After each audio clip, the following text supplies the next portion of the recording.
Hello and welcome to Frost Over the World. Every so often we like to be sure to bring you a world exclusive if we possibly can, and this week we've got two. The Afghan President Hamid Karzai is in Paris for a donors conference, hoping for billions more in aid for his country. While he was there, he gave just one interview. It was fascinating, wide-ranging, and you can see it in just a moment. And we have another exclusive, which is Archbishop Desmond Tutu, telling us who he wants to sort out the situation in Zimbabwe. And we'll meet Terry Pratchett, the best-selling author, who'll tell us about his life following the revelation last December that he has Alzheimer's disease.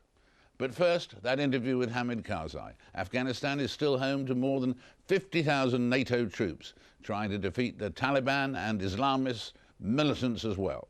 At the same time, Afghanistan is still producing more than 90% of the world's heroine, and corruption seeps through a lot of the services in the country. I met the president in Paris at a donor conference where a further $20 billion was pledged to his country.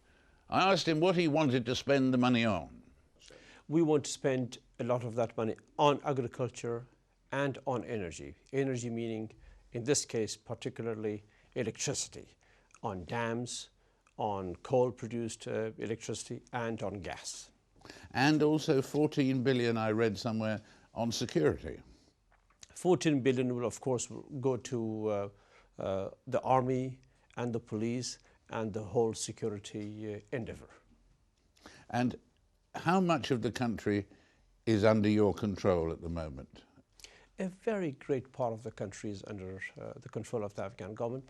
There was a myth from the very beginning, somehow in the international media, that Afghanistan's government did not control beyond Kabul or beyond a few provinces, which was very, very wrong. But we didn't try to correct it also. We have a greater part of the country under control. I can appoint district chiefs, administrators, judges, prosecutors, police officers, all over the country. And we actually go in reach with services to the affected people all over the country. So that capability is very much there. There are a few areas, for example, in Helmand, where we may not be able to provide services, but those are tiny pockets. Tiny pocket. And how is the battle with the Taliban going, Mr. President, in the sense that people, I read that they have re-emerged and may control 10% of the country. Is that, have they had a revival? Not at all, not at all. They not at all control 10% of the country. We had occasions in the past 2 years where from time to time, especially in Helmand, they could control parts of the Helmand province, but since last year we are back in Musaqala, and for the past 2 weeks we are back in Garamseyr, where we have confronted a lot of foreign terrorist elements, fighters there, and that we have removed them from those areas. So the Taliban resurgence as a conventional force, as a force that can challenge the government, is very, very far away from fact, from truth. But we are confronted with serious terrorist activity. We lose our lives in bomb blasts, our schools are burned, our elderly are killed, our teachers or engineers are killed. Our reconstruction is under attack. So the fact of terrorism and its threat to reconstruction in Afghanistan, to the lives of the Afghan people, to the presence of the international community, to the international troops, is there, but not a threat to the state itself or to the government. And in terms of just this week, the 100th British soldier to die in Afghanistan, died in Afghanistan, and the latest figures from the States are, in terms of Americans, are almost 600 and so on. And people say, some people say in editorials and things like that, what are we doing there? I mean, is this our war? Is this our, what would be your message to them? It's a very important question, Sir David. I was really saddened to hear the death of 3 British soldiers 3 days ago in a suicide bomb. It was a very, very sad thing for us in Afghanistan, and of course for the families in the UK. We are in a struggle together, Afghanistan and the international community. Therefore, it's a sacrifice that we have no option but to be ready to give. And if you didn't win, if the forces of the government and so on lost the battle in Afghanistan, what would be the effect on Britain and America of a defeat in Afghanistan? Well, it will be a devastating effect. First of all, that will not happen. We will not be the losers. We are the winners. We have to complete our win. We have not completed the win. We have to complete our win. In other words, we have to complete the defeat of the remnants of terrorism. And for that, we need time and we need proper effort, more concentrated effort. By more concentrated effort, I mean that we must now fully concentrate on the sanctuaries of terrorists, where they get trained, where they get paid, where they get motivated. Unless we do that, the win for us will take longer time and more casualties. And in terms of drugs and poppies and so on, doing what you're planning to do with agriculture, in terms of money, can fruit and vegetables ever take the place of poppies? Already they are beginning to take the place of poppies. Afghanistan was one of the best fruit-producing countries in the world. 30 years ago, Afghanistan was among the biggest exporters of raisin to the world. And our fruit quality is, without a doubt, of the best kind in the world. Afghanistan went to drugs because of desperation of war. 16 provinces in Afghanistan have gone poppy-free. 16 in the past 2 years. Helmand is the only province where we have difficulty. In this year, Helmand too will show, I hope, some decline in poppy production. So give us time, another 5 to 10 years, and give us the resources and the tools. The Afghan people will be hard-working people, and they will give you legitimate agriculture, as they've already tried to do that. So that in 5 to 10 years, you will be able to wipe out the poppy harvest here, get rid of drugs from Afghanistan, 5 to 10 years. We can definitely do that.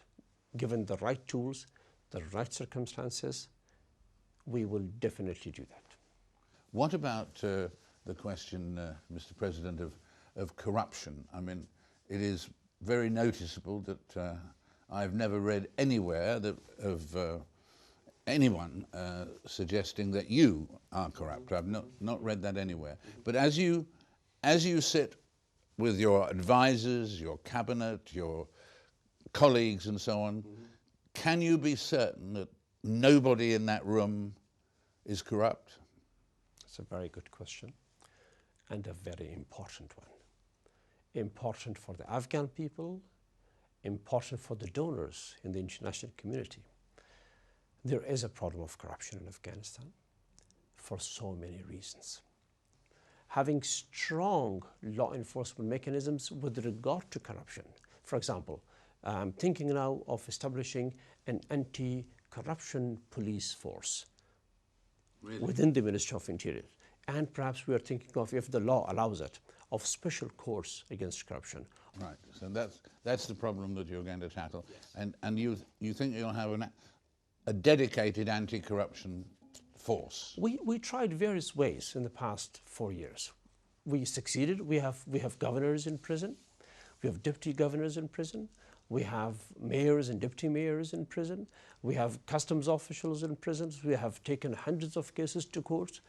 Those are good cases of law enforcement, but they are not remedy to corruption. Remedy to corruption has to come with the improvement of the overall system of procedures and regulations and how we do things. You said back in January that Osama Bin Laden is definitely not in Afghanistan. Do you still feel that today? Absolutely. Why do you feel that? Because I know he's not there. If he were there, we would have arrested him long time back. He is dead? I don't know if he's dead, but I definitely know he's not in Afghanistan. He can't hide in Afghanistan. We are in charge of that country. Together with the coalition forces, we know what we are doing. So, no, he's not in Afghanistan. Not in Afghanistan? I hope he would come. I hope he would try to come to Afghanistan so we can arrest him as soon as he's there. Absolutely. So where is he? I don't exactly know where he is. There are, from time to time, stories and reports that he's probably at the border areas between Afghanistan and Pakistan. Other story says that he's in some other parts. I have no idea, but he definitely is not in Afghanistan. And, well, that's very good. Do you feel, I mean, you're a very brave man. You've had at least 3 assassination attempts, perhaps more. 3 or more, is it? More, yeah. More? More, Yeah. How many more? At least 2 or 2 more, I mean, in various ways. But inevitably, in driving ahead, hearing that list of things that you do think about a lot reminds me of, you once quoted my namesake. You once quoted Robert Frost on this subject. Yes. Well, that was Robert Frost's famous poem. The words are lovely, dark and deep, but I have promises to keep, and miles to go before I sleep, and miles to go before I sleep. I love that poem very much. It depicts our situation correctly. Yes, and therefore, I mean, just hearing you say that, you will run for re-election, won't you? Yes, I will run, but this is a very important question. I'm not raising the issue now because we have a lot of time to go before the elections come. Right now, I'll be concentrating on building the Afghan government and on delivering to the Afghan people what they ask of me: a clean, effective, efficient government, an effective war against terrorism, and working for the reconstruction and prosperity of the Afghan people, together with the assistance of the international community.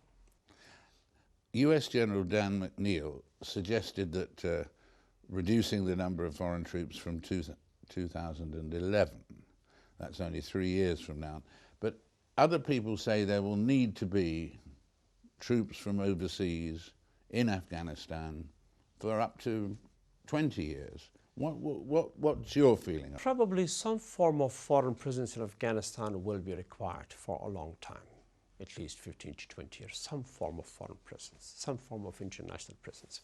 If not in the number of troops and the environment of troops that they are today, in a different way, perhaps in a manner of trainers, in a manner of people that can contribute as advisors and as assistance force to Afghanistan, that will definitely be required for a long time. We will definitely need them for at least another 5 to 10 years to train our army better, to train our police better, and to continue to fight against terrorism. In this wide-ranging review that you have led us through the situation in Afghanistan and so on, you are leading the fight in many wars at the same time. Yes. There's the war against terror, there's the war against drugs, yes. There's the war against corruption, yes. And there's a war against war, or whatever. There's war against war. There's an effort to reconstruct, rebuild, educate, bring health services, bring a better quality of life, and bring the Afghan people to a happier time. And so, do you think, overall, you're winning those wars? Yes, definitely. Definitely. If you compare today to the past 6 years, massively well. Mr. President, thank you very much indeed. Good to see you, Sir David. It's a great pleasure talking to you.